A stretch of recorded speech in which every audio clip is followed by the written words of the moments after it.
the best video recording software for a podcast. I'm Nick Natarella with AdWise Creative. It's not so much the program as it is how you set it up before you even press record. The important stuff is actually in the setup, and that's what we're going to go over next.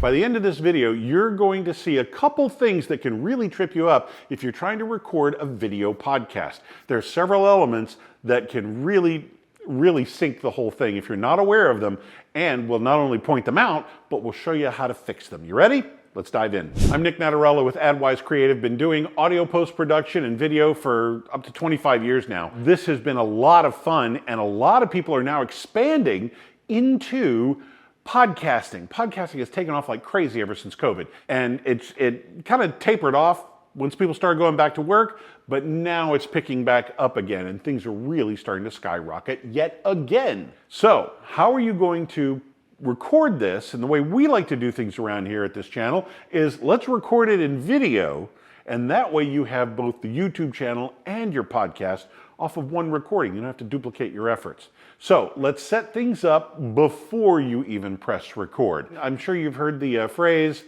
garbage in, garbage out, but there's a much more, graphic version of that phrase. Garbage in, garbage out, that's true. It is so important to get things right before you even press record, not only in the planning stage and on paper, but then what's going on when you do record. So here are a couple things to be aware of. There's several different programs, and let's just take the biggest scenario. Let's say you've got at least 2, if not 3 people or 4, all calling in from a different location. This is going to be a video call that you're going to put everybody together. It's like a round robin or a panel discussion on your video podcast. So you've got several people calling in from around the world, from around the country. Several things to look out for. Number one, what program are you going to use? There's several that you can use. First of all, there's Zoom, there's Riverside.fm. There's a whole bunch of others. You could do something like put it on Zoom, but then record with a screen capture program. Several layers of complexity that you could do if you really felt like you had to do that. The biggest difference between some of these is going to be how and does it provide separate audio tracks. If you put everybody either in a gallery view, you're going to have everybody on screen. That's covered. If you want to put everybody in, say, a speaker view, whoever's talking is going to pop up. Fine, your video is still covered. What's going to happen with your audio? Here's the disaster situation that can really turn around and bite you. Everybody's calling in from a different location. They all have different microphones, and they all have different rooms that they're recording in. Somebody's recording in the living room. Somebody is sitting in their bedroom at their home desk. Somebody's at their home office, which isn't much better than a bedroom. And then somebody went ahead and set up things out in the garage. Or maybe somebody's sitting outside on a bench underneath a tree. You've got all kinds of scenarios that bring you all types and spectrum, the entire spectrum of audio issues that you're going to have to deal with in post-production. Now, like I said, Riverside.fm does separate tracks automatically. Whoever calls in, you get your separate audio track. Great, it's handled. If you use Zoom, for example, Zoom is one of those programs where it's there, but you have to turn that on. It's not a default setting, and you always need to check it every single time. It may remember from the last time you recorded, it may not. Be sure that it's on. In Zoom, click on Settings, then you're going to go to Recording, not video, go to Recording. And in the recording is going to be a little option, and you've seen it, you've probably seen it, there's a whole list of options on every single one of these settings pages. You're looking for the one that says separate audio for each participant. Make sure that is checked. When you're done and Zoom goes through its compiling, you're going to get a video file, you're going to get a combined audio file, and you're going to get all the separate tracks that are necessary. So the combined track is going to be a nice little something to line everything up. Hopefully everything actually is self-aligning because it doesn't start until you hit record. So right when it begins, that's where all of those audio files are going to line up on their separate tracks. It should be as simple as that. Another little trick that you can use when you first start your recording is start with a clap.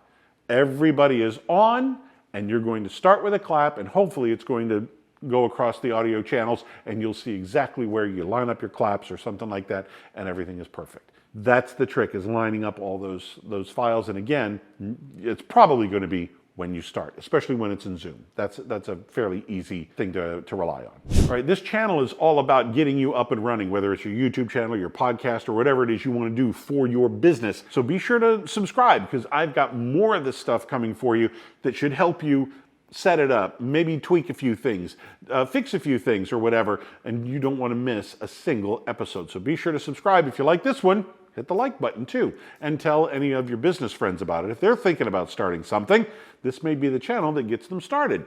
Now, if you stick around to the end, I've also got a free gift for you, and that's coming up in just a few minutes. One other thing to consider when you're in the same location, and I've got a buddy of mine who was dealing with this with a podcast that he was engineering earlier. He would go out on location. There were 2 people that he had to record. They had bought their own audio equipment. So he was just there to set it up, press record, and make sure that they stayed on task, and kind of played the wrangler here. The thing is, between the 2 people, when person A was talking, person B was also picking up what person A was saying. So you had A's microphone nice and strong, and then B's microphone was hearing the exact same thing, but it was a little softer. And then the opposite would happen. B would start talking, and A was picking it up. So it was going back and forth between loud, soft, and you had this echo going in the background. And there's just a fraction of a second delay making all this nasty background noise and layers and all this kind of stuff. What ultimately ended up being the problem was the microphones they had bought and set up. These were omnidirectional microphones. What that means is, if I'm pointing a microphone at you and you're going to talk, not only is it going to catch your voice coming in this end, but anything that happens all the way around the microphone is also going to get picked up. So if I say, it's going to catch that in the back. It's going to catch you talking from the front, but it's going to catch my comments from the back. What you want is what is called a cardioid pickup pattern. A cardioid pattern is cardio, like a heart. It's heart-shaped, okay? So if here's the microphone, here's your pickup pattern. It's going to pick up, see, what all's in the front, and it's going to reject what's in the back here. So it's not going to pick me up, it's going to pick you up. Once they made those switches from an omnidirectional to a cardioid pickup pattern, everything fell into place. So make sure you've got your microphones pointed in the right directions, and make sure that you've got the right pickup pattern so nothing overlaps. The saying in audio is, especially in voiceover, the saying in voiceover is, your recordings are 10% microphone, 90% room treatment. And I guarantee you, not everybody has treated their rooms for an audio recording. Like I said earlier, you've got bathroom echo no matter where you are, whether they're in the living room or in the dining room, or maybe in their home office, or maybe their home office is the corner of their bedroom. All of that stuff can pose a problem. There are audio treatments, very simple audio treatments. Maybe we should go over that one time in a future video. Okay, I'll make a note of that. So there are simple treatments that you could do to help cut down on that bathroom reverb effect when you're recording.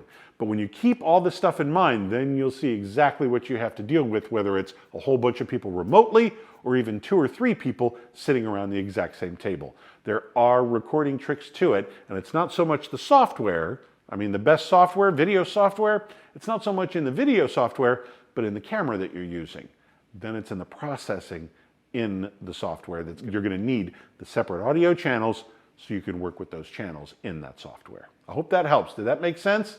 Good. Now go out and record something. As promised, I do have a special gift for you. Since we've been talking about how in the world are we going to get this video off the ground, it's a free guide for free video editing software. The guide is free and the software is free. It works for Mac or PC, even Linux. There are some suggestions. Whatever it is that you want to try, give it a try. Kick the tires, try it out. Which one works best for you? Which one's the most intuitive? Or which one's got a flow that you like?